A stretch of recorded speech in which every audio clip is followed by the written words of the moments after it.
On another matter, the historic Liberation Day announcement last week by President Trump made it very clear that the era of American economic surrender is over.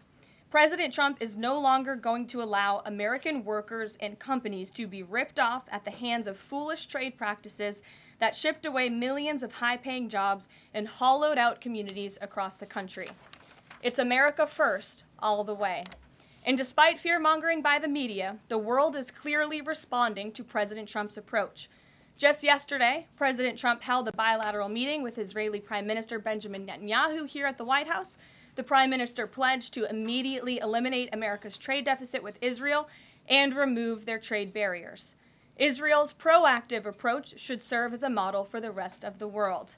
Also yesterday, the President spoke with Japan's Prime Minister, who wants to negotiate as well.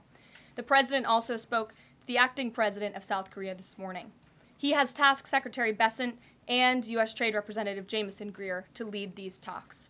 In total, since the Liberation Day announcement, nearly 70 countries have already reached out to the President to begin a negotiation. Countries are falling over themselves to reform their unfair trade practices and free open their markets to our country. Why? Because these countries greatly respect President Trump in the sheer power of the American market.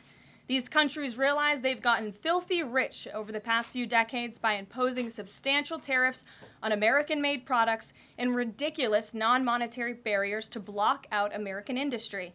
The jig is up. Past American presidents sat by and let this happen, but President Trump stood up for our country, and he is saying no more. The President's message has been simple and consistent from the beginning. To countries around the world, bring us your best offers, and he will listen. Deals will only be made if they benefit American workers and address our nation's crippling trade deficits. America does not need other countries as much as other countries need us, and President Trump knows this. He's going to use the leverage of our markets and our country to the advantage of the people he was sworn in to represent.